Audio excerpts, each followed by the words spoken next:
Alright, so here's how I decided to run the cooler. I'm gonna have the lines going out to the left, I guess to the passenger side. And in order to fit that, these factory ones around right here, they bend in and then up, so it would hit the cooler. So I took them both off and I had to bend them flat pretty much.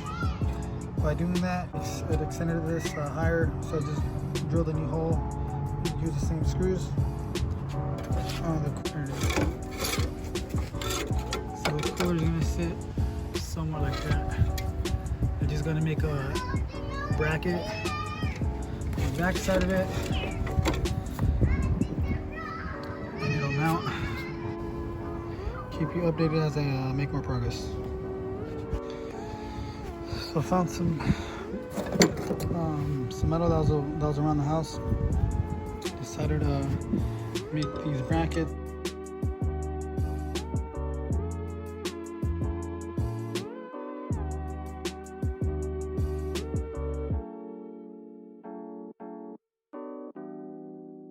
How I ended up mounting my transcooler to the front, bending some rods that I had to make these work, and then I'm using the hardware that came with the transcooler for these four. There's one, two right here, and then two right here.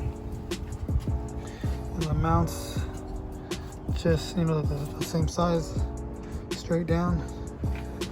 And then the only thing that I have left to do is drill the bottom one right here. Drill and mount it. Down's already drilled, but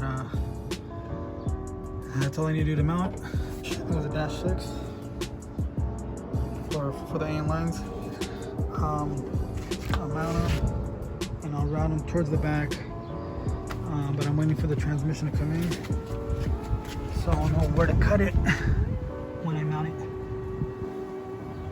And that's it. Pretty straightforward, pretty simple. A little bit time consuming just to get all the measurements right and everything, but clean install, as you guys can tell. Alright, so I finished doing all the wiring for the transcooler.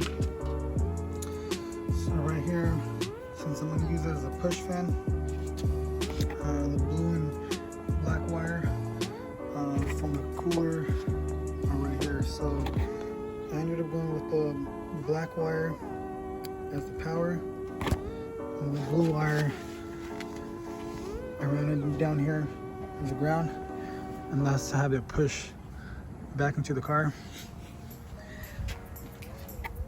Thermostat ran it up here, and I'm gonna tighten it with the relay right here. So just drill the hole for the relay. I'm gonna use a ribbon nut right here, and then bolt it down right there. Nice and clean. The way I ran the wiring was my trigger and my battery source. I actually just tied them up to the same one right here. So let me show you. So the trigger and battery source are these top two. So pretty much if I ever turn off the car, or if I ever turn off the car and it's still hot, the fan will kick on to cool it down, whether the car is on or off. Ground's pretty straightforward to here. And then my accessory one, I ran it back down to the thermostat because that's what I wanted to power up. And that's it. It's pretty straightforward, pretty simple. I soldered my connections with the crimps. And ran loom around them. Here's the inline fuse. The Durell 13900 series draws 15 continuous amps. So on the inline fuse, I'll be running 15 amp. Everything's done. The only thing I'm waiting on is my trans to get back, so I could run the braided hose -6 back to the trans. I don't know exactly where to cut it. And redone at Performabuilt. I believe it was Ryan that did it. It looks like it's Ryan. Thank you very much. The only reason why I had to send mine to get rebuilt, there was nothing wrong with the transmission initially. It was my torque converter that went bad that caused my transmission to fail. So if the torque converter would have still been good, I would have still been my original purchase transmission from them, which was back in 2011. So good product. I decided to run a -6 inline, so this will be a lot easier to service when it comes time to it in the future.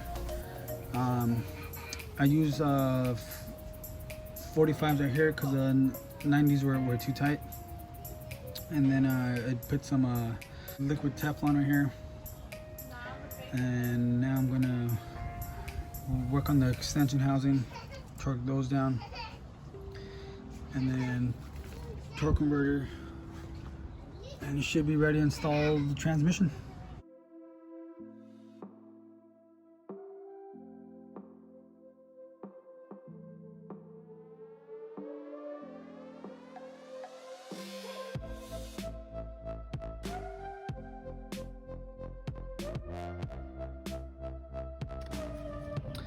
This process will take a little longer because I gotta make sure that I have proper clearance for the torque converter where it mounts, where the bolts mount to the flex plate. So I might have to take it back on and off, but gotta do it right the first time. I already installed the -6 lines on them. This will be easy to cut here. Connect to the top and bottom. Got the fittings right here already, and here's where I'm going to check the clearance once I have the converter mounted.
So that's the next day, guys.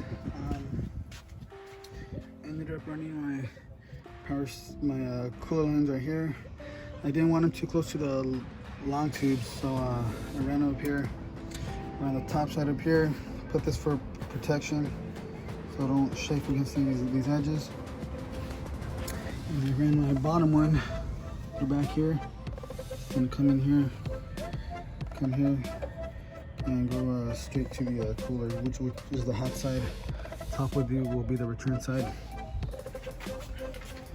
Now for the transmission pan, I needed going trans pan, and for this one, the original filter that comes with the vehicle is supposed to be a deep style, so it looks like this. The factory pan has like a little bulge in it also, so when you try to install this one, that factory filter is gonna hit on those cooling tubes.